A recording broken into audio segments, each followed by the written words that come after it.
nilikuwa natamani Spain ashinde kwa sababu kelele za kwamba Argentina wanapendelewa zingekuwa kubwa zaidi kama Argentina wangechukua kombe. Hata goli lililotokea la Spain alilofunga Torres ilikuwa tu ni delay kidogo ya Simeone. The whole system ya timu ya Hispania namna wanavyocheza inajitosheleza. Wameweza hawajaruhusu magoli mengi, sivyo hawajaruhusu goli hata moja, lakini wamefunga magoli. Na baadhi ya timu tulitegemea wangefanya makubwa zaidi. Timu kama Senegal, ukiangalia hata mechi ambayo walicheza, timu kama Misri, timu kama Senegal inaweza kulaumu kocha.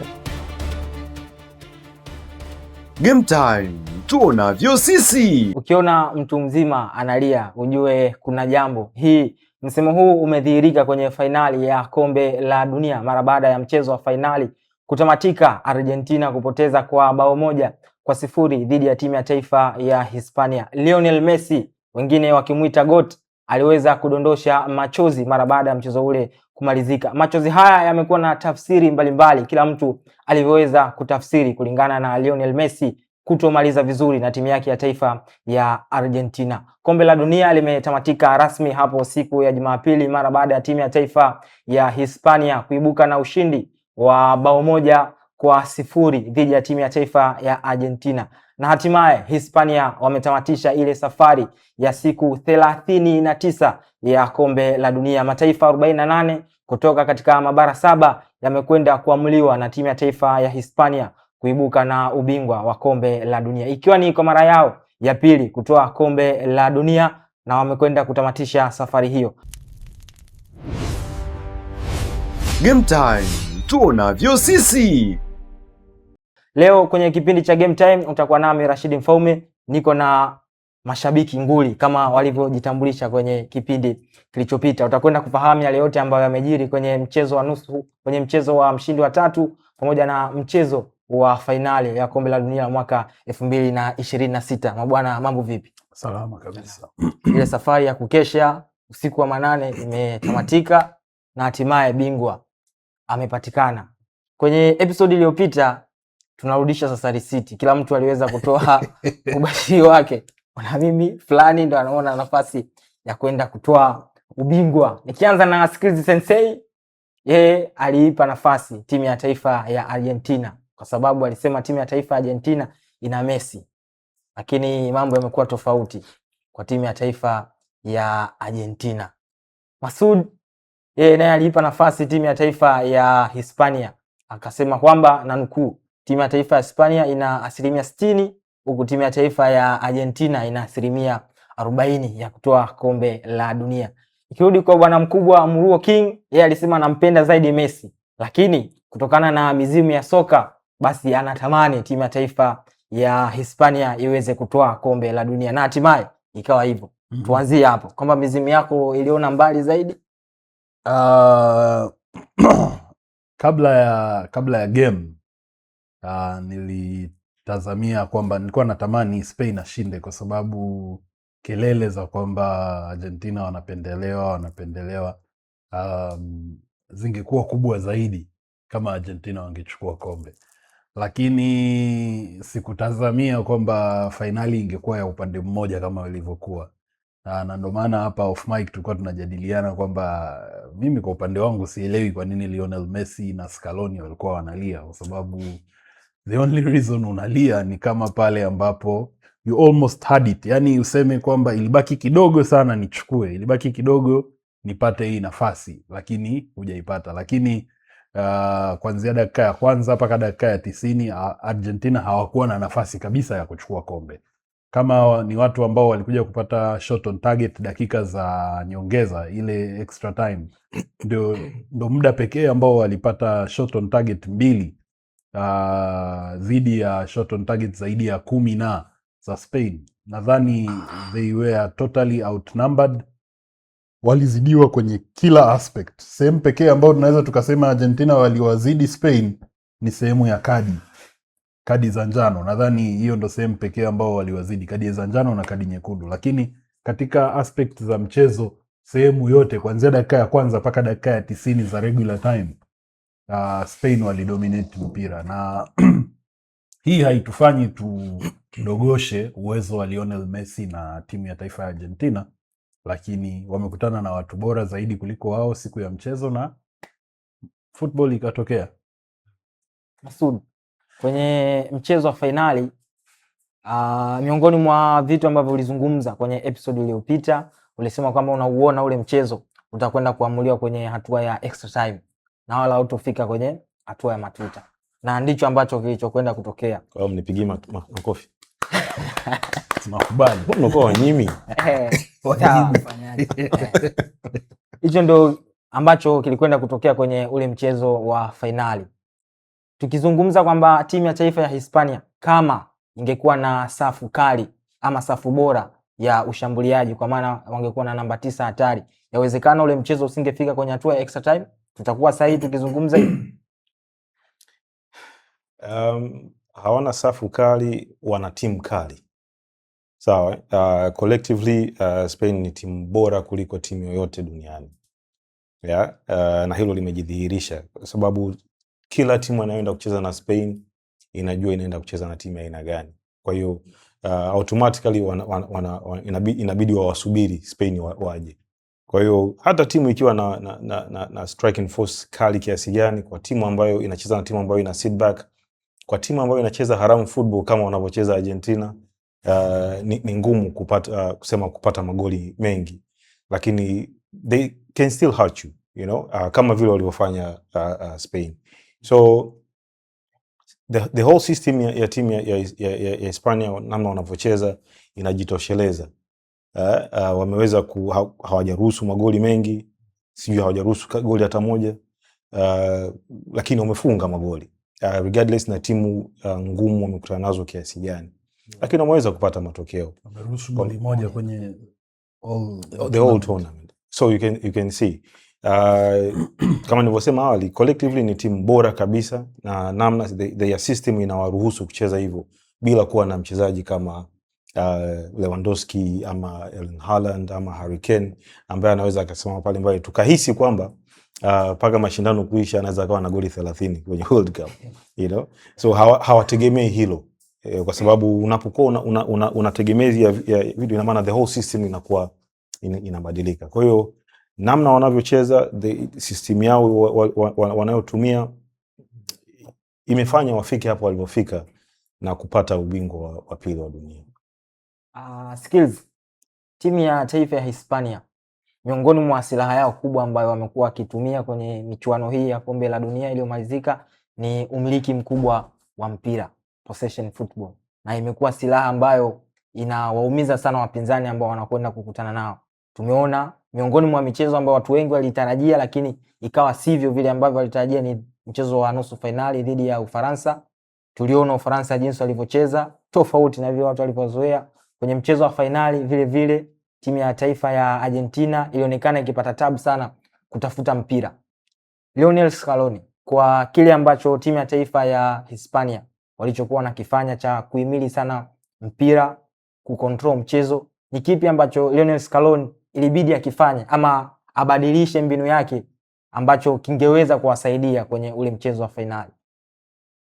Kwa hizi Spain anavyocheza, kiukweli ni ngumu sana kusababisha mtu mwingine acheze kama yeye, au uzuie vipi ili uweze kukabiliana na Spain, kwa sababu Spain wanachokifanya ni kile wanachokifanya kila siku. Either wewe uingie kwenye mfumo wao wa kufunge au usiingie kwenye mfumo wao wa kulazimisha ufanye makosa wa kufunge. Kuanzia game ya kwanza against Cape Verde, Spain walicheza vile vile.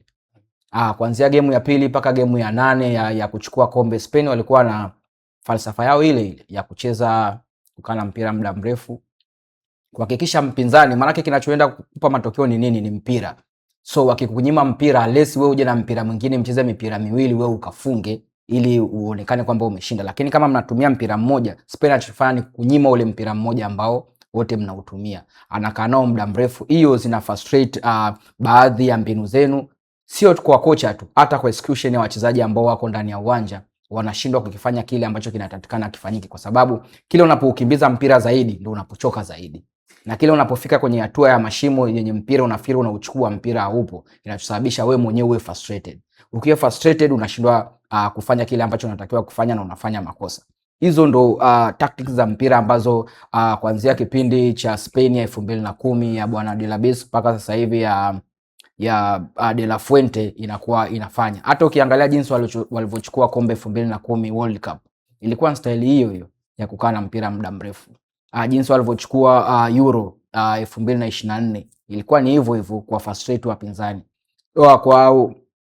Kwa Scaloni hana la kulaumiwa, kwa sababu yeye kuanzia World Cup imeanza yuko na mpira wake ule ule wa kupooza, kukupiga counter, kucheza around football ili kukufunga. Juzi labda alikuwa anasubiri at least muda uende mpaka dakika 85 then atoe yale mapafu ya kina Depo, ya kina Lionel Messi, labda ya Lautaro Martinez japo wa kucheza kabisa, ya Alvarez, then wa suffocate upande wa kulia wa Spain wapate goal. Lakini Enzo Fernandez alikuwa na plan nyingine, kwa sababu alichukua red card kabla ya kufika kile kipindi ambacho mara nyingi Argentina wanafungua booster zao kwa ajili ya kwenda aidha kupata matokeo au kutafuta goli. So ni football na football, ili upate matokeo lazima mtu mmoja afanye makosa.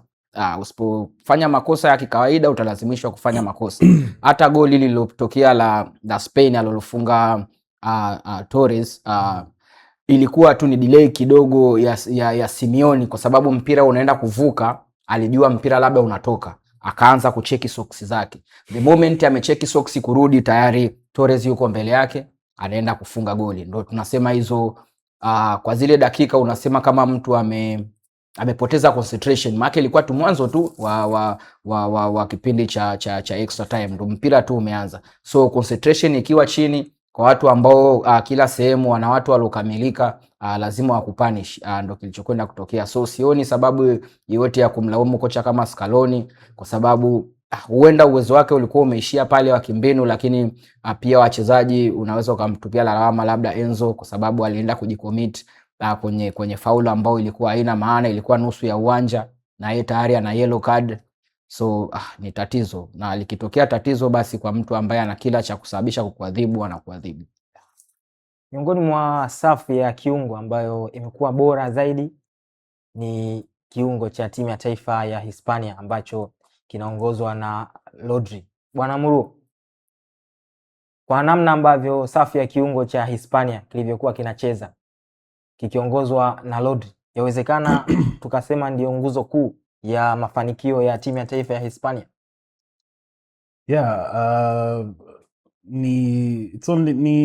Ni sahihi kabisa kusema kwamba kiungo cha Spain ndio engine yao, kwa sababu sio timu ambayo inafunga magoli mengi. Kwa hiyo huwezi kusema labda forward line yao ndio inawapa matokeo makubwa.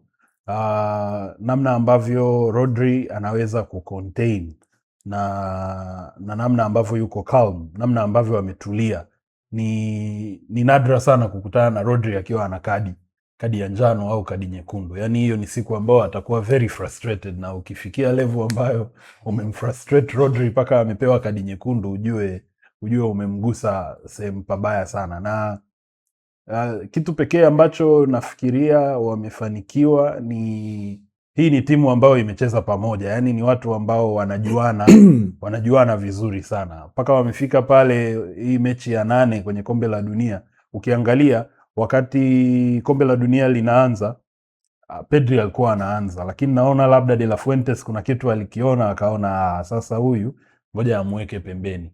Kikosi ambacho kimeenda kwenye nadhani robo finali, nusu finali mpaka finali ni almost the same. Mpaka aina za substitution zilikuwa zinafanyika vile vile. Unajua kabisa atatoka Ruiz, ataingia fulani. Ferran Torres mara zote anaingia kama sub, na Ferran Torres, Mikel Merino wote wanaingia kama sub, kwamba hawa ni watu tayari wameshajipanga kwamba sisi, kama alivyosema Skills, kwamba sisi tunaenda tunacheza hivi, na hakuna namna ambayo unaweza ukaangalia kikosi cha Spain ukaona mapungufu, kuanzia kwa Unai Simon, beki wangu wawili pale Aymeric Laporte pamoja na Pau Kubasi, huku anacheza jina limenikimbia, anacheza Marc Cucurella, anacheza upande wake the same. Rodri na kiungo chake mbele wanaenda vile vile the same play, yani wanacheza vile vile, hawana mbwembwe nyingi, na hiyo imewasaidia sana. The only thing ambayo labda naweza nikamuuliza Skills ni kwamba mi sidhani kama kadi ya Enzo Fernandez, sidhani kama Enzo Fernandez alistahili kupewa kadi nyekundu.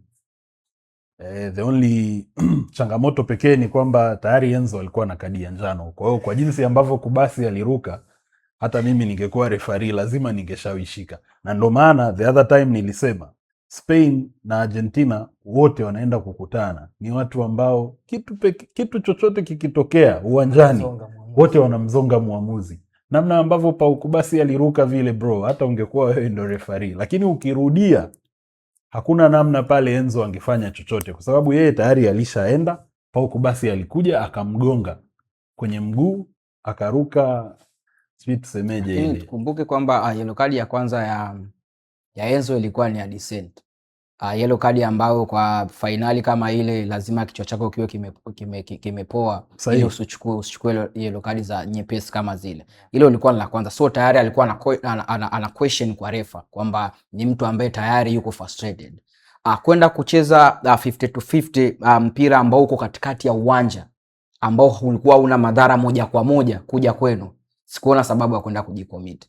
Kwa hiyo hata ile yellow card ya pili aliyoipata siwezi sana kumquestion refa kwa sababu ilikuwa ni dhambi ya kupata yellow card. Yani ilikuwa alimrahisishia na ndio maana nakwambia namna ambavyo Pau Kubasi aliruka hata ungekuwa wewe refa lazima tu ungetoa kadi. Yani lazima tu ungetoa kadi. Lazima. Ndio maana nasema namna ambavyo Spain wanacheza na Argentina it is the same. Yani ni pande mbili za shilingi moja. Argentina akiguswa kidogo wanamkimbilia refa, wanamuoneshea mikono. The same as Spain. Yani wakiguswa kidogo tu. Kwa hiyo kila mtu kapata share yake.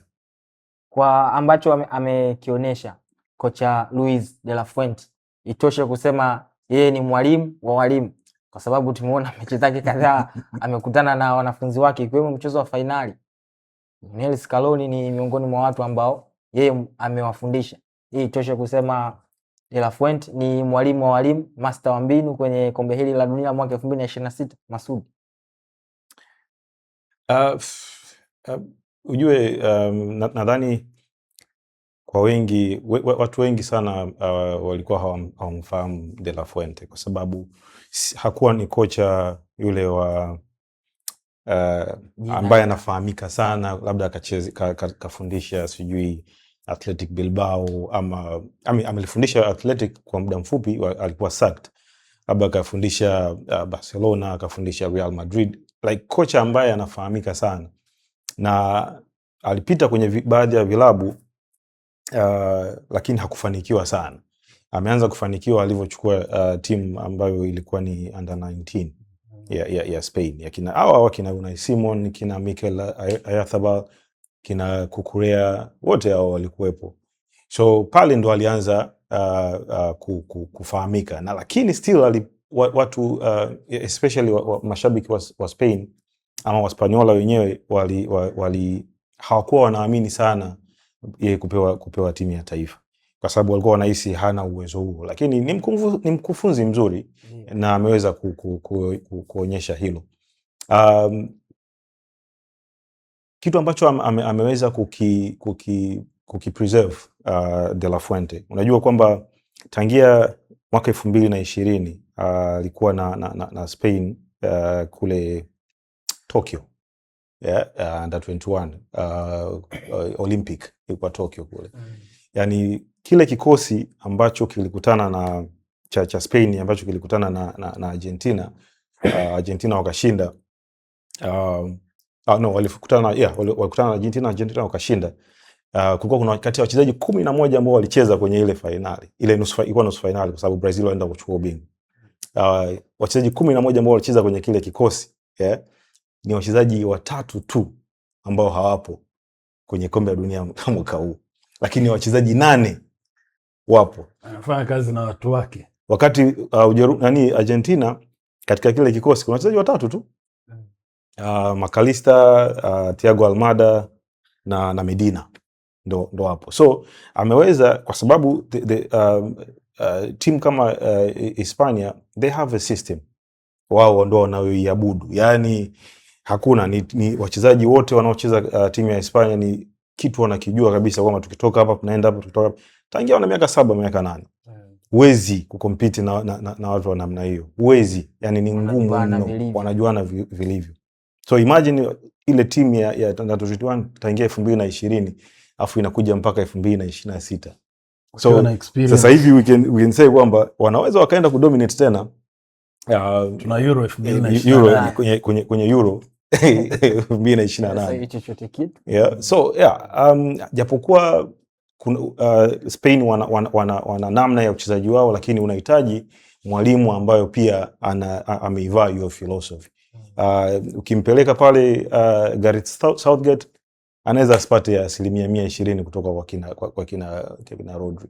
So yeah, mimi naamini De La Fuente ni mmoja wa wakufunzi bora na ameweza kulidhihirisha hilo. Skills, tukitazama kikosi cha timu ya taifa ya Hispania kina takriban wachezaji 7 hadi 8 kutoka katika klabu ya FC Barcelona. Miongoni mwa wale wachezaji wameisaidia timu ya taifa ya Hispania kwenda kutoa taji la kombe la dunia. Tukizungumza kwamba pindi ambapo Barcelona wanakuwa wako vizuri kwenye klabu yao, yale mafanikio yanakwenda sawa na mafanikio ya timu ya taifa ya Hispania, sababu tunaona pia 2010 waliweza kutoa taji la kombe la dunia, 2026 wametoa taji la kombe la dunia. Miongoni mwa klabu ambayo ilikuwa na wachezaji wengi kwenye timu ya taifa, FC Barcelona nayo ikiwemo kwenye kikosi cha timu ya taifa ya Hispania. Tutakuwa sawa tukisema Barcelona wanavyokuwa wako vizuri kwenye klabu yao, yale mafanikio pia yanaiboost timu ya taifa ya Hispania kufanya vizuri. Ni kweli, kwa sababu tukirudi 2010 ni script ambayo imekuja kutumika 2026 kila kitu. Kwa sababu kwenye 2010 ndo kipindi ambapo Barcelona alichukua double kwenye ligi ya ndani. Yeah. Na ndo hicho kimekuja kutokea sasa hivi 2026 Barcelona amechukua double. Kipindi hicho cha 2010 ndo Real Madrid walimaliza msimu bila kuwa na kombe lolote. 2006 imekuwa hivyo hivyo. 2026 imekuwa hivyo hivyo. 2010 ndo Madrid walimtangaza Jose Mourinho kama kocha wao. Na 2026 imetokea hivyo hivyo. 2010 hiyo ndo Atletico Madrid alifungwa na Sevilla kwenye finali ya Copa del Rey. Ndio hicho kimekuja kutokea 2026. Real Sociedad amewafunga finali. Ambayo 2010 na 2026 yameenda hivyo. Kwa hiyo kitendo cha kuchaguliwa wachezaji 8 2010, hakukuwa na mchezaji wote wa Real Madrid kwenye kikosi cha World Cup 2010. Wachezaji 8 pia wameingia kwenye kikosi cha Spain msimu huu 2026 wa World Cup. So ni sikuona sababu ya kukataa kwamba Barcelona ikifanya vizuri, ukiwachukua wachezaji wako kwenda kuwapeleka kwenye timu ya taifa, wanakwenda kudeliver. Kwa sababu kama Madrid haikuwa na kombe lolote msimu uliopita, na wachezaji ambao walitakiwa waitwe Spain kutokea Real Madrid, hata leo hii wewe ukiamua kuwataja, labda unaweza ukamuinclude Carvajal kwenye timu ya taifa ya Spain, kama unataka mchezaji kutoka Madrid aje kucheza kwenye kikosi cha 2026 World Cup. Lakini upande huo kuna mtu kama Aporo ambaye energy yake iko juu, amestruggle kidogo Spurs, lakini ni mtu ambaye anakupa kile unachokihitaji kuanzia kwenye umri, energy, jinsi ya kupiga pasi na zile jinsi ya kutembea kwenye flank. So tukichukulia kwa namna hiyo, tuna kila sababu ya kusema Barcelona ya 2010 ndio hiyo Barcelona 2026 ambayo imekuja kuwapa kombe Spain. Tena I think ni kuongezea hapa ni kwamba tofauti ya Real Madrid na Barcelona ni moja. Real Madrid ni poshi, ni timu ambayo ina splash hela, inaleta wachezaji ready, yani wachezaji ambao tayari washatengenezwa. Hauwezi kusema unaenda Real Madrid ili kukua na system. Real Madrid wanataka mtu ambaye akifika pale anatupiwa jezi, anapiga kazi. But the same cannot be said to Barcelona. Barcelona wanasajili, sawa, wana splash hela, lakini sio kwa kiwango kikubwa kama timu nyingine. Barcelona kikosi kizima ni homegrown players, ni homegrown players, ni wachezaji ambao ni wapo. Yani ukiangalia wale La Masia, ukiangalia timu ya taifa ya Spain ni kama mini La Masia, ina wale wachezaji wadogo. Nadhani kuna wachezaji wachache sana ambao wanakosekana, lakini wachezaji wengi ni homegrown. Kwa hiyo huwezi kucompete na system ya hivyo, kwa sababu mara zote huwa tunasema timu bora ya taifa inatokana na vilabu bora, kwa sababu huwezi kuchukua timu ya taifa ni kama pool, au vilabu ni kama pool ya timu ya taifa. Huwezi kwenda kuchukua bidhaa bora sehemu ambapo hiyo bidhaa haipo. Kwa hiyo I think it's only fair. Oh yeah, of course. Hilo limejidhihirisha kwa muda mrefu tangia 2010 kama mlivyosema. Barca wakifanya vizuri, basi Spain inafanya vizuri, wala halina ubishi. Hilo limetokea World Cup ya 2026 pia. Takriban wachezaji, Real Madrid haikuwa na mchezaji hata mmoja. Ina mchezaji ambaye ataenda kucheza kwa Real Madrid, lakini bado anatambulika kama ni mchezaji wa Chelsea kwa hiyo mashindano haya. Kwa hiyo nadhani hilo Wahispaniola wanalijua, De La Fuente analijua, chama cha soka cha Hispania inalijua hilo, kwa sababu Barca unaweza ukakuta haina wachezaji wengi wa Kihispaniola.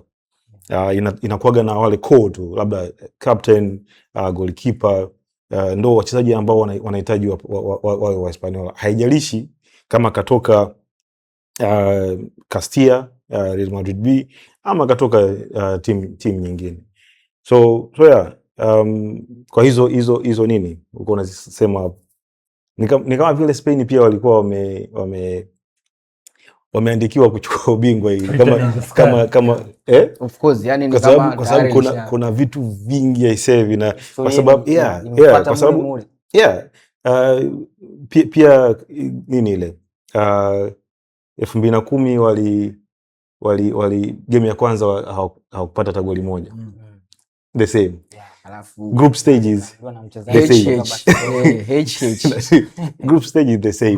Group H. Yeah. So ni kama vile ufunguzi wa game Mexico na South Africa. Tarehe 17 June, tarehe 11 June. Tarehe 11 June, 11 June. So hadi kuperform kwa Shakira. Kuna vitu vya ajabu sana. Historia sana kwenye EA Sport ilitabiri 2010. Imetabiri tena hivi. Hata Kukurela kufukia shilingi uwanjani kama Mark Capdeville kama via. So ilikuwa inaonekana ni watu tu walikuwa hawataki kuiangalia, lakini ukiachana na hizi stories ni kwamba hata ukiangalia ranking ya FIFA ya nchi ambazo Spain amekutana nayo, ukifanya average, Spain ndo amekutana na timu ngumu kuliko timu zingine zote ambazo zimemaliza nafasi 4. Spain amekutana na timu ambazo ukifanya average pale unapata 12. Yani ukifanya wastani wa FIFA ranking ya kila timu waliokutana nao Spain unapata 12. Maana yake hawa ni level ya juu kabisa ya FIFA ranking. Kwa hiyo ukiachana na kila kitu kuwa kwenye upande wake, but they deserved everything they got. Wamefungwa goli moja tu kwenye michezo 8 ya kombe la dunia. Yani maana yake hawa ni watu ambao wanacheza kwa discipline kubwa sana. Tena unaweza ukaangalia hata kwenye swala la kadi. The most disciplined team katika hizi timu 4 zilizomaliza. The most disciplined team. Mara chache sana ukute mchezaji wa Spain ana kadi ya njano. Sasa anapata wapi kadi ya kabi? Muda wote wana mpira wao. Labda Rodri amfanyie madhambi Pedri. Yani ndio unaweza kupata Rodri afanye madhambi. Manake yani make muda mrefu anakaa na mpira, wanaenda kumchezea rafu nani? Kwa sababu gani? Hamna sababu. Sema nadhani wamewashangaza watu wengi. Unajua Spain ilikuwa katika ile pecking order, ilikuwa ni si timu ya, haikuwa hata kwenye tatu bora ya timu ambayo ni favorite kuchukua ubingwa. Ilikuwa ni France, Argentina, England, Portugal, hao ndio walikuwa wanachukua, lakini kwa namna imagine namna walivyopita kufika mpaka fainali. Wamewafunga Portugal hatua ya 16 bora. Wamewafunga Belgium robo fainali. Wamewafunga finalist Ufaransa convincingly, yani watembeza wanavyojisikia Argentina kwenye fainali. Lakini pia yani alichokifanya Argentina katika fainali 4 kaingia mara 3. Yani sio jambo la kuchukulia poa kabisa, kwa sababu 2014 kaingia 2018 akachukua 26 kafika fainali. 26 kaingia fainali, 22 kaingia fainali kachukua, 26 kaingia fainali kapigwa. Kwa hiyo katika misimu 4 ya World Cup kaingia fainali 3 na amechukua mara moja. Amechukua mara moja. Sio jambo tu la kulichukulia poa, na hivyo ni vizazi vyote tofauti, kwa sababu kizazi cha 12. Yes, kizazi cha 2014 kuna kama akina Alaves, Higuain walikuwepo, Di Maria 2014 wakati Argentina wanachukua kombe la wanafika fainali ya kombe la dunia, nadhani Enzo Fernandez alikuwa na miaka 13. Baada ya miaka 6, baada ya miaka 8, kwa sababu miaka miwili baada ya pale Argentina walienda kwenye Copa America wakapigwa na Chile. Enzo akaandika kwenye Facebook, akamwandikia Messi, kwa sababu Messi alisema imetosha. Enzo akamwandikia Messi kwamba kuna mambo nini hatuwezi kuelewa. Alikuwa na miaka 15. Alafu ndo anakuja kuwa mwanajeshi wake 2022, alafu na 2026. Kuna conspiracy naziona zinaendelea kwenye mitandao ya kijamii na videos na nini, zinaonyesha wachezaji wa Argentina wakiwa wanatoka changing room kuelekea kwenye tunnel ya kwenda kwenye uwanja kabla ya game. Messi anawaambia wasahau walioambiwa, lakini wahakikishe wanacheza tu mpira, tofauti na motivation alizokuwa anazifanya wakati wa game nyingine au finali ya 2022, kwamba na Enzo alikuwa analia wakati Messi anazungumza hayo maneno. Watu wanazungumza kwamba huenda kuna vitu aliambiwa kabla ya mechi, na ndio kilichosababisha kama swali lako la kwanza ulosema ulishangaa kwa nini Scaloni alikuwa analia sana kwenye baada ya World Cup. So huenda kuna maelekezo yalitolewa, labda kwa conspiracy watu wanaizungumzia kwamba timu ya Argentina haikuwa kwenye ile morali ya kwenda kucheza fainali kama ilivyokuwa inacheza kwenye game nyingine, na watu wanauliza kwa nini Messi hakuwa anawahamasisha kwenda kushinda, lakini alikuwa anawahamasisha kwenda kucheza tu, lakini wasahau maneno walioambiwa kwenye dressing room.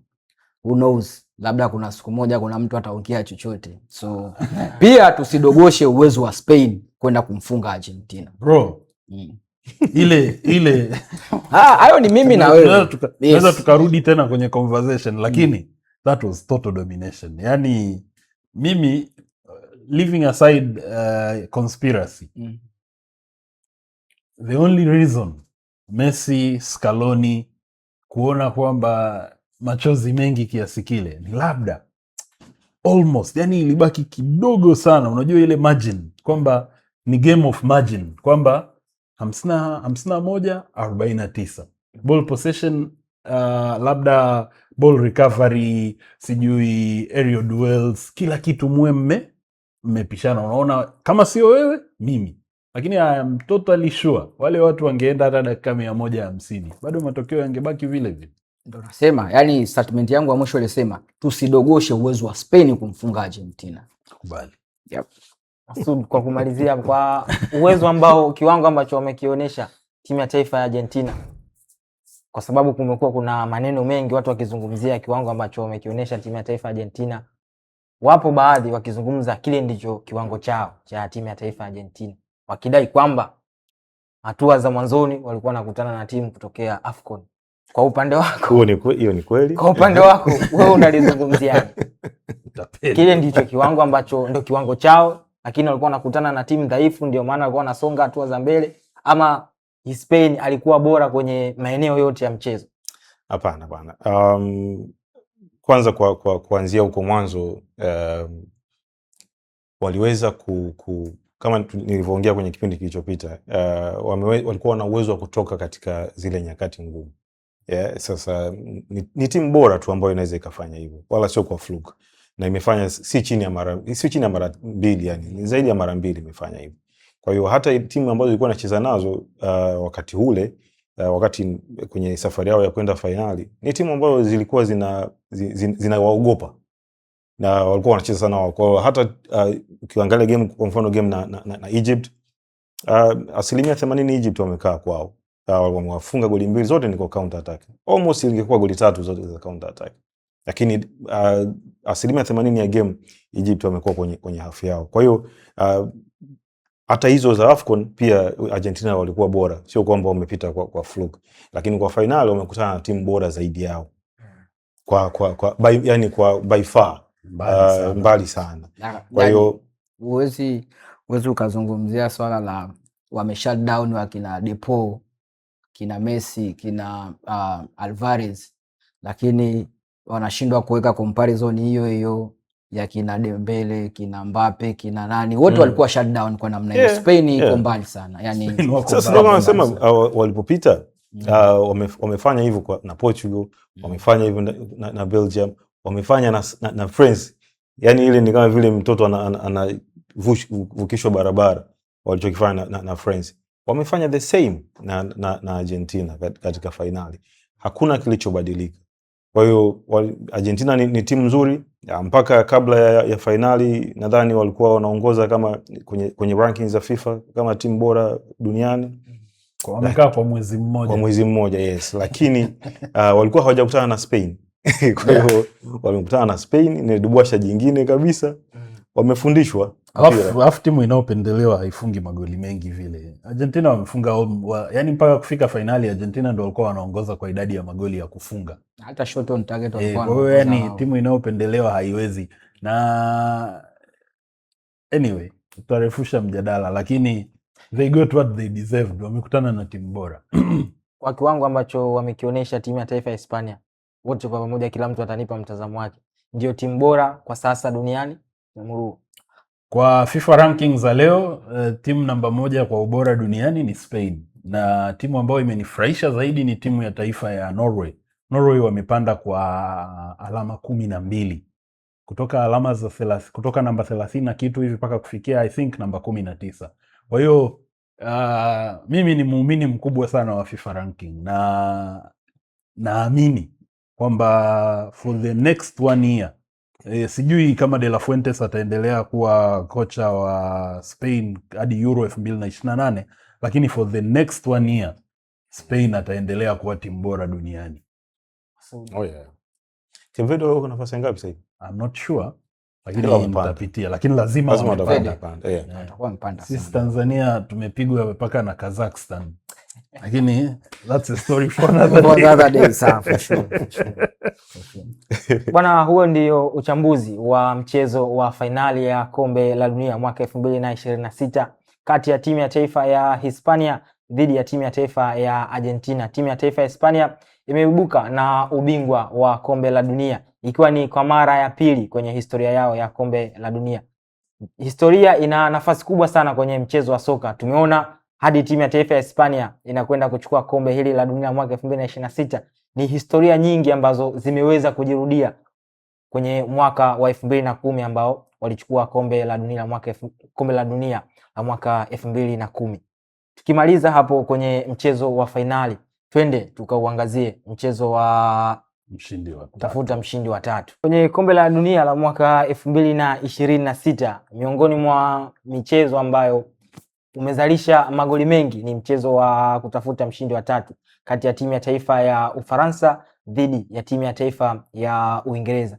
Masud, tukianza kwenye huu mchezo, nini hasa ambacho kilipelekea ule mchezo kuzalisha mabao mengi, kwamba timu zote, makocha wa timu zote waliamua kuiachia game iwe open, ama ni nini hasa ambacho kimepelekea?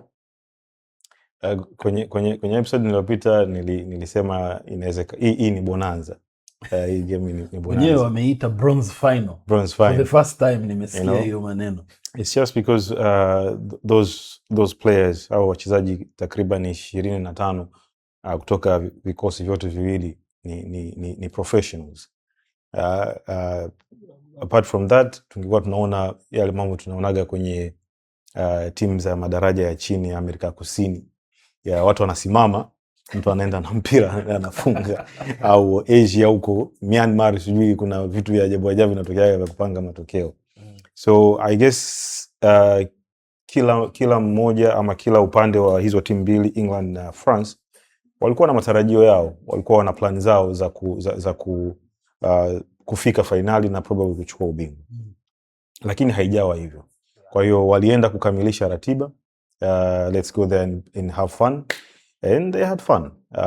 Game ikatuletea magoli 10, ikampatia Kylian Mbappe kiatu chake cha dhahabu.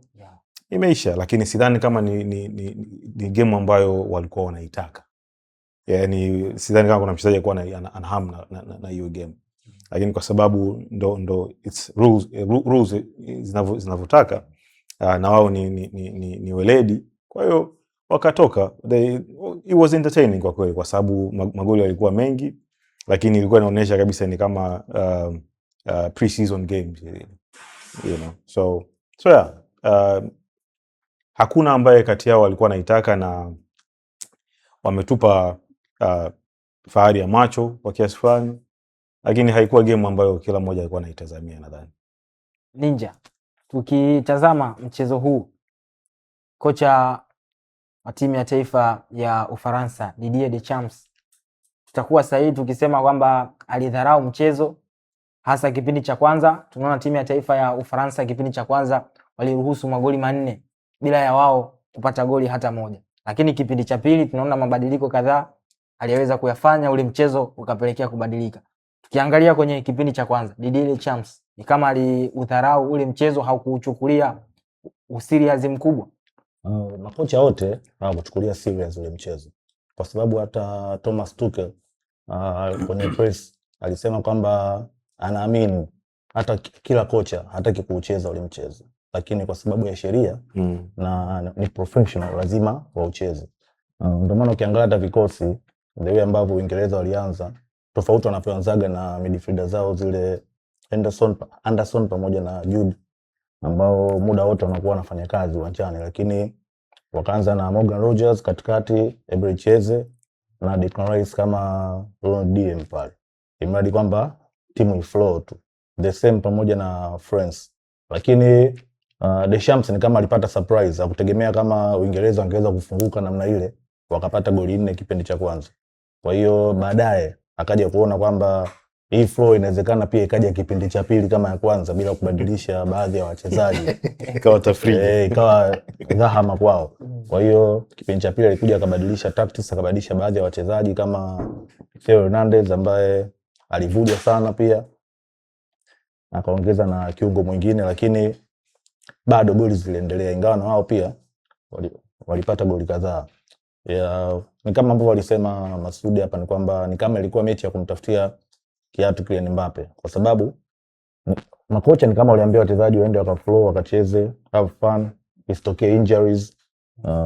Ufahamu hilo, ukitaka kujua hata ukiangalia goal la Jude Bellingham wakati anaenda kufunga, hakukamiwa, yani the way ambavyo ana dribble mpira kutoka katikati anaingia kwenye boxi mpaka anafunga. The same goal to Declan Rice, ni kwamba wasiumizane, wacheze fair.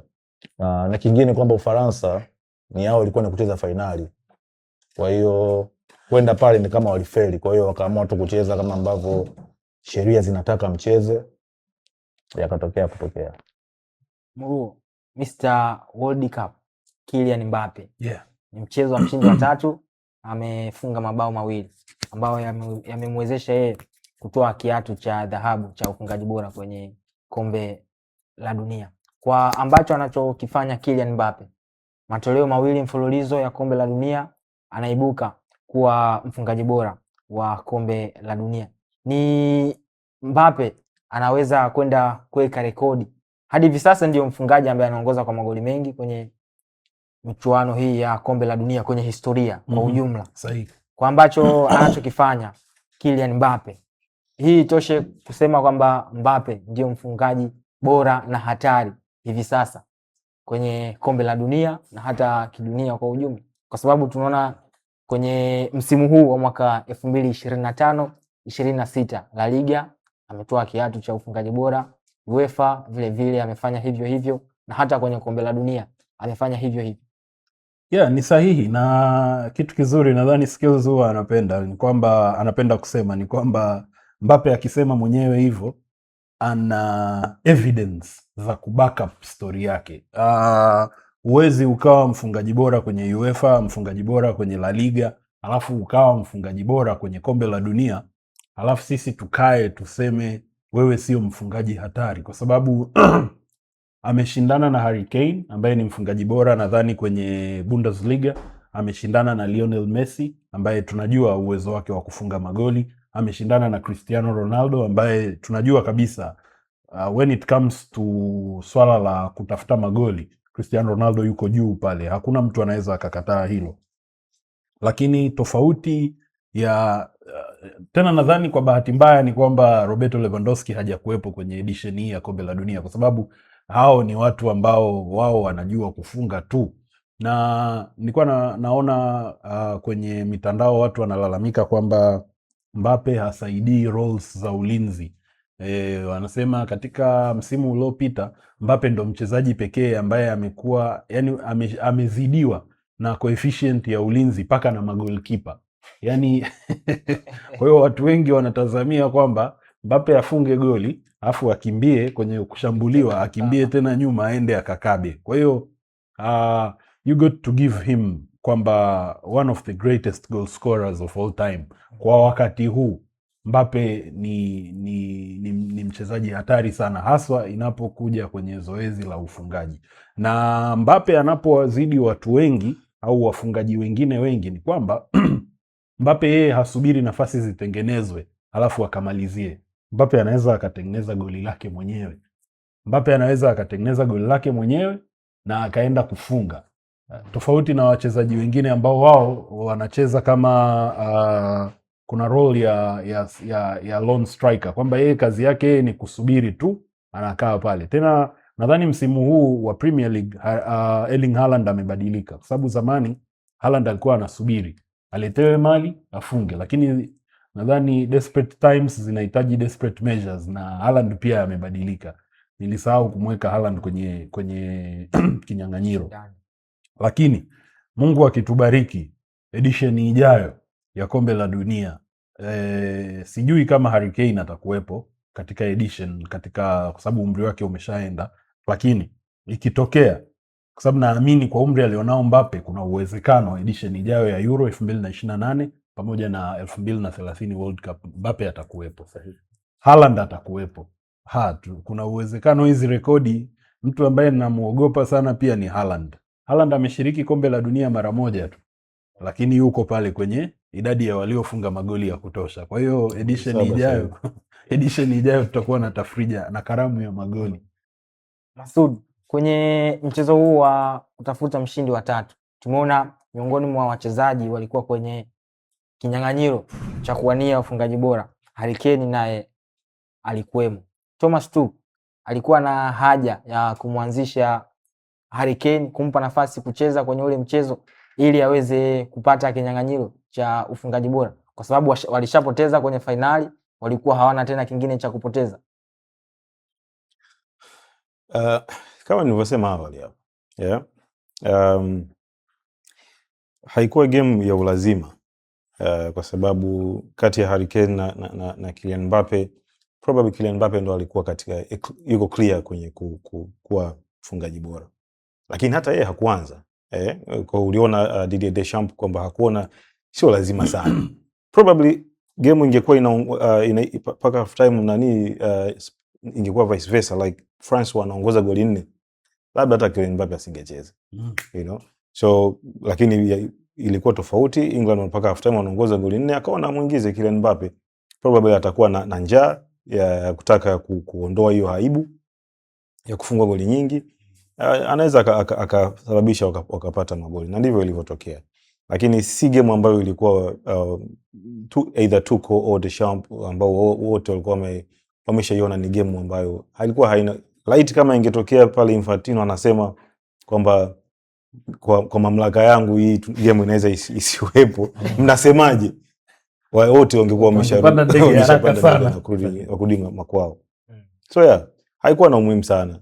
So sema pia ninapenda sana professionalism ya wachezaji. Hivi imagine if roles were reversed. Mechi ya mshindi wa 3, Harry Kane ana chance ya kupata kiatu, si ndio? Mbappe ana chance ya kupata kiatu, alafu kocha amemwambia Harry Kane, hii game hauchezi. Nina uhakika kuna baadhi ya wachezaji kocha angewaambia bwana, stay out this one, kungekuwa na tafrija, kungekuwa na minuno. Kungekuwa na lakini ungenipa na mifano miwili mitatu. Lakini sasa imagine Harry Kane alikuwa na uwezo wa kuanza ile hat trick ya Saka. Ina maana kwamba kama wale watu wangeamua, England wangeamua, I say sisi tumtengenezee Harry Kane rekodi yake, kulikuwa na namna ambayo Harry Kane angeweza kupata magoli. Lakini imagine that professionalism kwamba bro, sit this one out, na amekaa kimya na usikii kelele. Yani nimemheshimu sana, yani nimemheshimu sana Harry Kane. Yani that level of professionalism ni ya nje ya dunia hii. Sahihi. Ninja, kuishia kwenye kupata medali ya mshindi wa 3 timu ya taifa ya Uingereza, hii inaweza ikawa ni mafanikio kwa upande wao kwenye kombe la dunia hili la mwaka 2026. Ya, ni sahihi kwa sababu hii ndio nafasi yao kubwa zaidi kuipata tangu 66 nadhani. Hapa katikati walikuwa wameishia sana robo. Ukiangalia 2002, ukiangalia 2006 wanaishia sana robo. Lakini hapa katikati hapa kwenye Euro iliyopita wamefika finali. Hii hapa sasa hivi wamefika mshindi wa 3. Kwa hiyo unaona kabisa wanaelekea pazuri. 2018 walifika nusu finali. 2018 walifika nusu finali.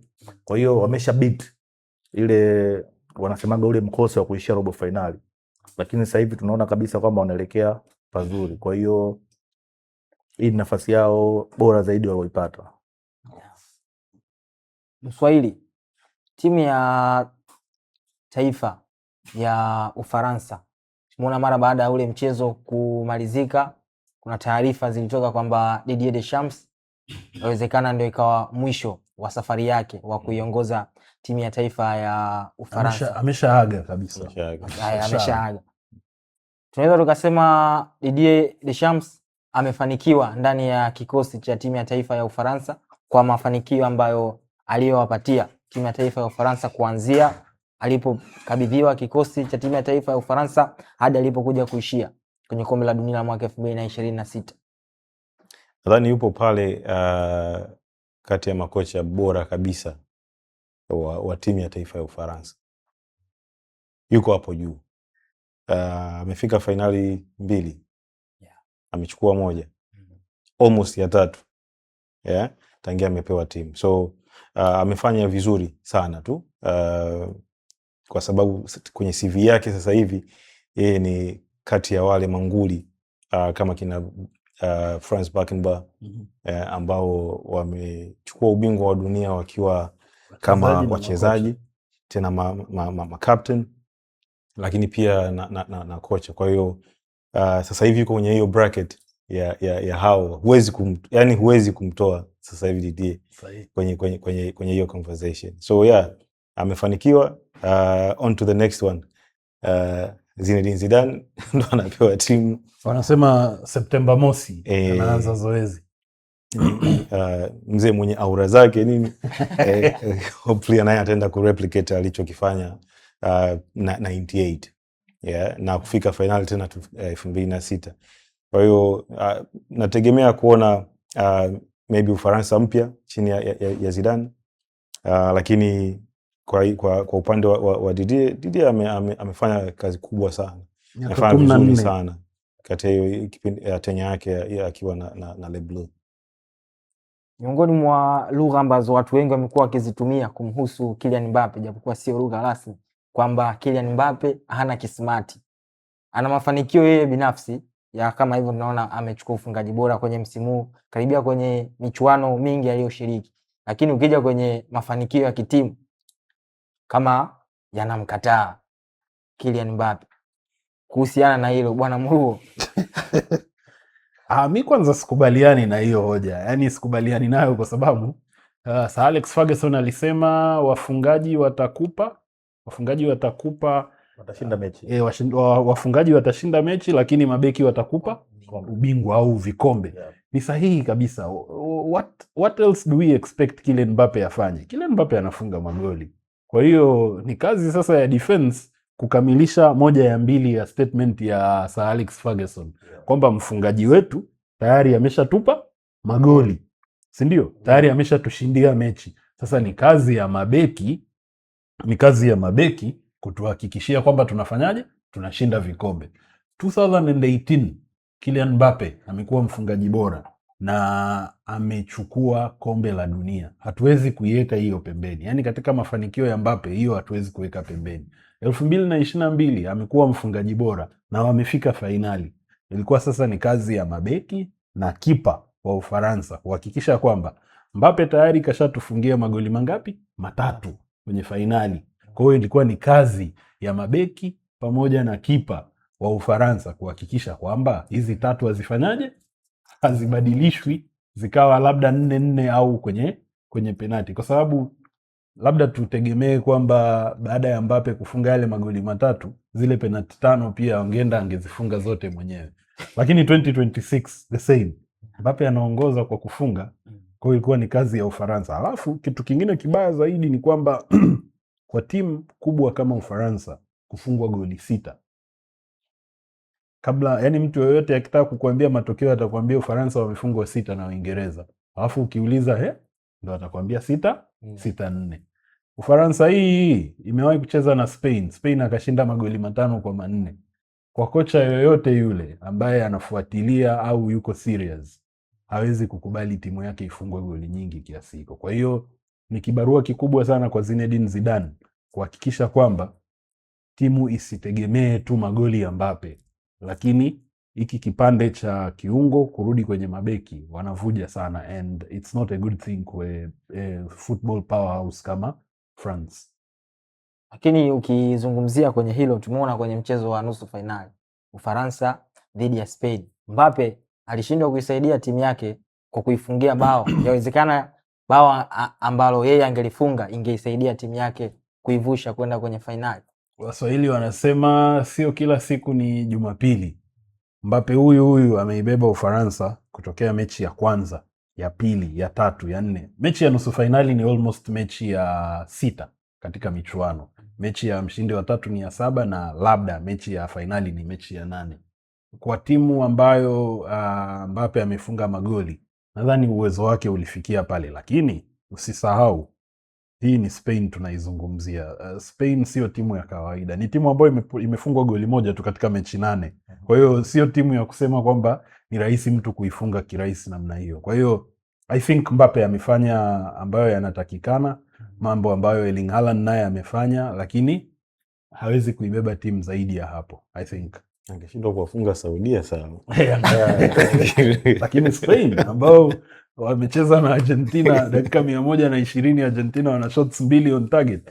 Kwa kwenye hilo hana cha kulaumiwa, hana cha kudaiwa hapo.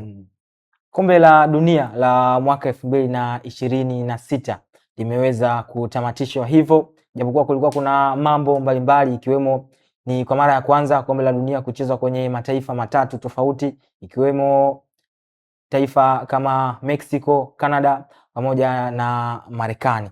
Kwa ujumla tukilitazama kombe la dunia la mwaka 2026 kuna mambo kadhaa ambayo hayakuwepo kwenye michuano iliyopita ya mashindano ya kombe la dunia, lakini kwenye kombe la dunia hili la mwaka 2026 yalikuwepo. Kwa uchache tukizungumzia Afrika, kwa mara ya kwanza tumepeleka wawakilishi 10, lakini isivyo bahati tumeishia kwenye hatua ya robo finali.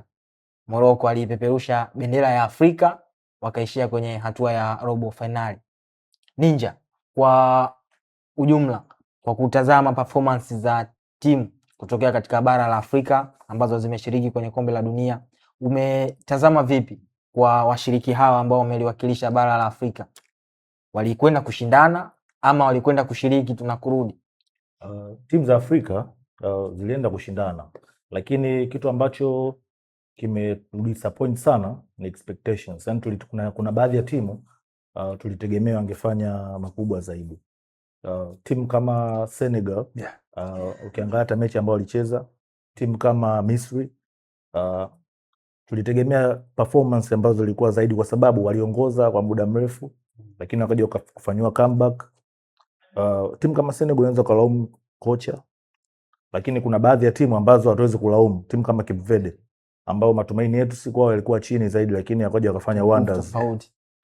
Waarabu huwa hatuhesabii sana kama Afrika lakini timu kama Tunisia tulijua nao wangesogea, lakini Tunisia ndio wamekuwa timu ya kwanza kutoka Afrika kuaga katika michuano. Lakini timu za Afrika zimefanana zote katika kombe la dunia hili hapa, kwa sababu wote waliishia sehemu ambayo iko sawa. Timu kama Morocco walikuja walitoa na Ufaransa. Lakini ukiangalia hata game ambazo walikutana nazo Morocco huko nyuma, walionyesha jinsi gani walikuwa wanapambana zaidi. Labda wasingekutana na Ufaransa, tungeweza kukutana nao Morocco labda nusu finali. Lakini baadhi ya timu tuliona kombe la dunia hili hapa ni tofauti na la nyuma kidogo au mengine, kwa sababu zilikuwa zikienda timu 5, wanaweza wakaperform 2 au 1. Lakini sasa hivi wameenda watu wengi, lakini mpaka wanafika kwenye 32 bora. Nadhani timu moja tu ya Tunisia ambayo ilikuwa imeshaondoka, wengine wote waliingia 32 bora, na game zao walizocheza wote tuliona performance nzuri tu, ingawa ni disappointment. Masoud, ni timu ipi kutokea katika bara la Afrika imekushangaza kwenye michuano hii ya kombe la dunia kwa namna ambavyo walivyoonyesha performance bora japokuwa watu wengi hawakuwapa matumaini? Of course, kimwamsha mtu yote hapa kuambia timu gani ambayo imekusurprise ama imekufurahisha pia haukutegemea walichokifanya, ni Cape Verde. Cape Verde wamepambana huko walikupambana, alafu cha ajabu walishindwa kuqualify kwenda AFCON, lakini wakaweza kuqualify kwenda World Cup. So sidhani kama kuna mtu ambaye alikuwa anatarajia makubwa kutoka kwa Cape Verde. Nakumbuka katika session tuliyofanya ya kabla mashindano hayajaanza, tuliongelea hili swala kwamba hizi timu ni timu nyingi ndio, lakini ni timu ambazo zinatakiwa ziende ku experience, ziwe kama zinaenda vacation hivi, ku experience, kuona hiyo biggest stage inakuaje, pressure yake ikoje. Na moja ya timu ilikuwa ni Cape Verde. Cape Verde ndio walikuwa wanaenda kwa mara ya kwanza kucheza World Cup, lakini they exceeded their expectations, kwa sababu wametolewa hatua ya 32 bora na kumlazimisha Argentina finalist mpaka bingwa mtetezi wa kombe dunia lililopita kwa magoli 3-2, na wamepiga mpira vile vile, wamemlazimisha kwenda extra time. Kwa hiyo ni kitu ambacho wengi kiliwashangaza na wamejizolea umaarufu mkubwa sana kwa kile walichokifanya kwenye kombe la dunia mwaka huu. Timu nyingine ambayo sio ya Afrika lakini kidogo iliweza kujipambanua kama naye anavyosema kujipambanua, ni Norway. Norway ni kwa mara ya kwanza kwa muda mrefu, almost miaka 30 na wanaenda tena kwenye World Cup, lakini wameweza kufika robo finali. So ni timu ambayo wanaitegemea kwa kikosi ambacho wanacho, ni kikosi ambacho kina wachezaji wenye umri mdogo sana. So I expect them to kufanya vizuri kwenye Euro mwaka 2028. So nadhani kwa Afrika ni Cape Verde ambao mimi personally naamini ni watu wengi ambao wamewashangaza kwa kile walichokifanya. Sasa hivi I am sure FA ya Cape Verde inapambana sana ku flood database yao kwa ajili ya wachezaji ambao wanacheza huko Ulaya na kuweza kuwavuta wacheze Cape Verde. Sasa hivi kama nilivyoongeaga kipindi kilichopita, sasa hivi upepo umebadilika. Wachezaji wengi wanazaliwa nchi za Ulaya huko, with the African descent, wanataka kucheza kwenye nchi zao za Afrika. Haikuwa hivyo miaka mingi iliyopita. Kwa sababu wanakosa nafasi huko ni nchi za Ulaya. ni wachezaji wengi pia wamepata nafasi kucheza Ulaya. Look at France. Yeah. Look at England. Yeah. Ni nchi nyingi, wachezaji wengi wamepata hizi nafasi. So hata kama kuna sababu hiyo ya kusema kwamba wanakosa nafasi, kwa sababu wachezaji ni wengi mno. Kwa hiyo kama unaweza kupata nafasi ya kutumikia taifa lako la asili, fanya hivyo. Na hiyo imekuwa hivyo kwa kipindi kama miaka 4, 5, 6 imepita, sasa hivi imekuwa hivyo. Pengine Murua, kwa ambacho amekizungumza Masud, hicho kinaweza ikawa ni miongoni mwa sababu ama tija kwa baadhi ya mataifa kufanya vizuri kwenye soka, kwa kuwachukua baadhi ya wachezaji ambao wamezaliwa nje ya nchi yao, nje ya bara lao, kwenda kuwavuta na kuwashawishi waitumikie timu ya taifa.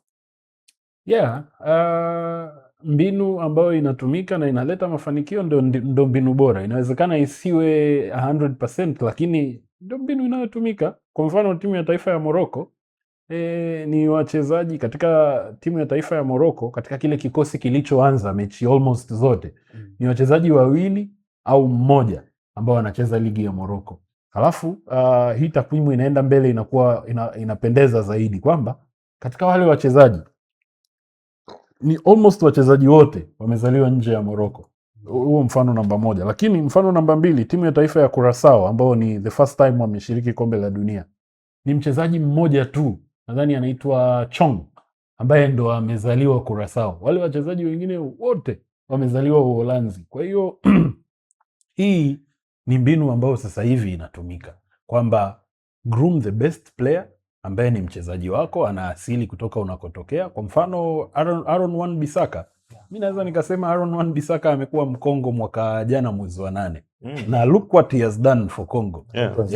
Timu ambayo inawezekana labda kwa sababu ya population ya Cape Verde ndo maana tunaona wamefanya hivyo, lakini mimi kwangu timu ingine ambayo siwezi kuacha kuitaja katika timu iliyofanya vizuri ni timu ya taifa ya Congo. Timu ya taifa ya Congo mara ya mwisho ikiwa inaitwa Zaire, imeshiriki kombe la dunia mwaka 1974. Can you imagine? 74 ilikuwa inaitwa Zaire. Sasa hivi imekuja na angalia njia ambayo timu ya taifa ya Congo imepitia mpaka kufika kwenye finali za kombe la dunia. Playoffs kibao. Yani unacheza playoff ya Afrika dhidi ya Nigeria, unatoka unaenda kucheza na Jamaica, ndo unapata nafasi. Sio kazi rahisi. So kuna timu zime overachieve kwa sababu hatukutegemea Cape Verde afike finali, lakini Cape Verde ndo timu pekee ambayo imewahenyesha vigogo ambao wamekuja kucheza finali. Ametoka 3-2 dhidi ya Argentina, ametoka 0-0 dhidi ya Spain. Kwa hiyo katika rekodi zao miaka mingine 20 au 30 ijayo, Cape Verde ataenda akiwa kifua mbele kwamba niliwahenyesha vigogo. Mabingwa mechi zingekuwa zimeisha dakika 90 maana angetoka draw na timu zote mbili. Sahihi. Mabingwa hawajanifunga mimi. Obviously. Imagine wamenifunga. Ninja, kwa kumalizia kwenye kombe hili la dunia la mwaka 2026, miongoni mwa watu wengi yani kombe hili hawakuipa matarajio makubwa kwamba litakuwa na wafuatiliaji wengi hasa uwanjani, lakini kwa mujibu wa takwimu, miongoni mwa kombe la dunia watu wengi wameingia uwanjani ni kombe hili la dunia mwaka 2026. Hii inatoa ujumbe gani kwa waandaaji wa michuano ya kombe la dunia wa mwaka 2030? Cha kwanza ni sehemu ambayo ilifanyika. Unajua celeb wengi wanapatikana Amerika, sawa, kwa sababu tukiwa tunaangalia mechi tulikuwa tunaona the way ambavyo hata watangazaji wa kibongo wanapata shida kumtambua Tom Cruise na tofauti. Nadhani ile pale ilifanya pia mshawasha, watu wengi wakaona wanatazama sana ile kombe la dunia. Pia kombe la dunia ile hapa matangazo yalikuwa mengi sana. Ilianza kupigwa promo kwa muda mrefu sana kwamba World Cup Marekani, Mexico pamoja na Canada. Kingine ni kwamba Marekani upande wa Amerika hawajapata muda mrefu sana kuandaa kombe la dunia hili tangu mwaka 94. Kwa hiyo walikuwa na hamu sana ya World Cup kufika kule kwao. Kwa hiyo nadhani hicho ni kitu ambacho kimefanya pia watu wengi sana wakawa wanaangalia. Ndio maana mwanzoni tulihisi kwanza kwamba viwanja vinaweza visijae. au cha kwanza kusiwe kuna viwanja vizuri, lakini vitu vikuja tofauti, walitu surprise. Na sisi ambao tuko Afrika tulidisi sana kutokana na cha kwanza ni muda. Muda, na tulikutana na vitu tofauti ambavyo watu wa football sio vitu vyetu, kama hydration. Kwa dakika 3 ile kwenye finali tumeona kuna performance katikati, kwa kulikuwa kuna vitu vingi sana ambavyo watu wa football misingi tulikuwa tunaona kama haviko sawa, inapunguza ladha, lakini ndo vimesogea hivyo na wamepewa na pete kama vile washindi wa NBA. Kwa ni vitu vingi ambavyo vimenogesha hii World Cup. Lakini pia hapo kwa kuongezea, kwa sababu football ama soka wao wanavyoita ni mchezo wa 4 maarufu kwao Marekani. So hata wakati hayo matangazo yanafanywa, still wa Marekani hawakuwa that excited. Kwa sababu wengi walikuwa hawajui, wanaona tu, lakini si watu ambao wanaweza wakasema nitakaa hapo hata dakika 10 niangalie football, because hawafuatilii. So ilivyoanza namna the turn up ya watu kutoka nje ya Marekani, so walipokutana na wa Irish, walipokutana sijui na wa Norway, so that ile cultural interaction waliokutana nayo ikawashangaza sana. Au FIFA wamefungulia mbwa. Inasemekana tickets zilikuwa ghali sana. Kwenye finali kwa bei ya nchini kwetu Tanzania, ticket kwenye mchezo wa finali ni takriban milioni 18 mtu mmoja, na uwanja ulishona 6. So ni kitu ambacho kiliwashangaza na kitu ambacho waliona, nadhani ukiangalia kwenye social medias, confessions za Wamarekani, kitu ambacho wamekutana nacho ni kitu ambacho hawakukitegemea. Na hiyo ni kutokana na watu waliokuja kutoka mataifa mengine. Kutana na wa Irish wanamaliza bia kwenye bar. Ni kitu ambacho hawajawahi kukutana nacho. Lakini namna ambavyo viwanja vilikuwa vinajaa, watu wakiimba, walikuwa wanashangaa, wanasema sisi hatujawahi kuona, like inawezekana vipi watu wanasimama dakika ya kwanza mpaka dakika ya 90 people are singing and chanting, kusupport team zao. That was something new kwao. So nadhani along that, baada ya game kadhaa na wenyewe wakaona isiwe tabu, wacha to join the band wakaza. Lakini pia wengine walikuwa wanasema taswira ya nchi ya Marekani ni mbaya. So walikuwa wanataka kuionyesha ulimwengu na wageni wote Marekani unaoisikia sio hiyo ambayo wewe unaiona kwenye mitandao ya kijamii. But wamefanikiwa. Viwanja vimejaa throughout. Game ambazo nilikuwa nasema niangalia hii game ya Saudi na unaona viwanja vinajaa, takriban watu milioni 6 na laki kadhaa wameenda uwanjani katika mechi zote, so it's a big turnout. So the only thing ambacho ni vitu ambavyo vilikuwa ni kwangu mimi, ambavyo ni kwa wapenda football wengi, ni hayo mambo ya Kimarekani, sijui half time show, sijui hata hydration kwa inavyosemekana. Sawa kuwa kuna hali ya hewa ilikuwa sio nzuri, lakini viwanja vyote vya Marekani, wenye viwanja wanalipwa na makampuni ya kutangaza bidhaa zao. So ni lazima ile ilikuwa iliwekwa vile kwa kutangaza kwamba ni lazima matangazo yawepo baada ya muda fulani. Kwa hiyo ikawekwa ile hydration. Kwa hiyo kumbe inawezekana haikuwa purpose kwa ajili ya hali ya hewa mbaya. Alafu viwanja vilikuwa ni biashara 100%. Kwa kumalizia, bila kusahau, mshindi pia ameondoka na kitita kizito cha fedha, kiwemo hili ndio kombe la dunia la kwanza kwa mshindi kuondoka na fedha nyingi zaidi ukilinganisha na matoleo yaliyopita ya kombe la dunia. Ukiangalia pia ni hivyo kwamba kila kombe la dunia pesa dau linaongezeka kuanzia miaka ya 90, 98, 2002. Dau linaongezeka kulingana na kila edition kwa sababu ya thamani ya pesa nayo inaongezeka. Kwa hiyo nadhani pia Wamarekani wamefanya biashara nzuri sana. Wamefanya biashara nzuri sana na kwenye kombe la dunia, kwa sababu wao tu wenyewe walikuwa na viwanja zaidi ya 16. Kwa mechi nyingi zimechezwa Marekani in comparison to Mexico and Canada. Na mimi kitu kilichokuwa kinanishangaza au kinanichekesha ni kwamba mchezaji akifanyiwa sub wanakuandikia kabisa kwenye screen pale, hii sub moja zimebaki nafasi 4. Yaani Wamarekani hawajui chochote kuhusu mpira wa miguu kiasi kwamba inabidi wafanyiwe hizo tafsiri ndogo ndogo kwamba huyu ametolewa kwa hiyo hawa watacheza. Kuna idadi ya subs. Yaani sio ile mnaweza kubadili timu nzima. Bwana, hivyo ndivyo ambavyo safari ya siku 39, safari ya watu kukesha, safari ya watu kutolala kwa kuangalia michuano hii ya kombe la dunia imekwenda kutamatishwa na timu ya taifa ya Hispania kuibuka na ushindi wa bao moja na kutoa kombe la dunia. Waliwahi kuimba kundi la muziki wa bendi Msondo Ngoma kwamba ukiona mtu mzima analia basi ujue kuna jambo nyuma yake. Tumeshuhudia magoti, watu mbalimbali wakiweza kudondosha machozi, Lionel Messi, Neymar, Jr, Cristiano Ronaldo, wote hawa waliweza kudondosha machozi na kila chozi ambalo lilikuwa linadondoshwa lilikuwa lina tafsiri nyuma yake. Ni tafsiri gani? Unaweza kutuambia chini ya comment hapo kwenye channel ya Dimbani Connect. Ulikuwa nami captain wako Rashid Mfaume. Pia sikuwa peke yangu, nilikuwa na mashabiki nguli ambao walikuwa wanaiongoza meza ya Game Time kwa kuweza kukupatia uchambuzi mbalimbali. Game Time, tuonavyo sisi.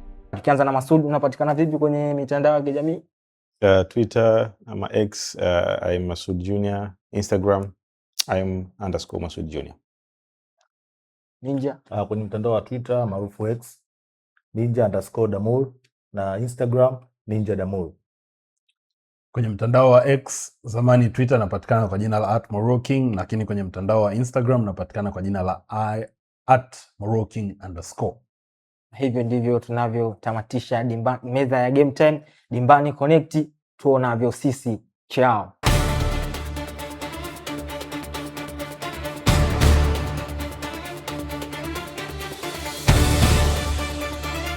Game Time, tuonavyo sisi.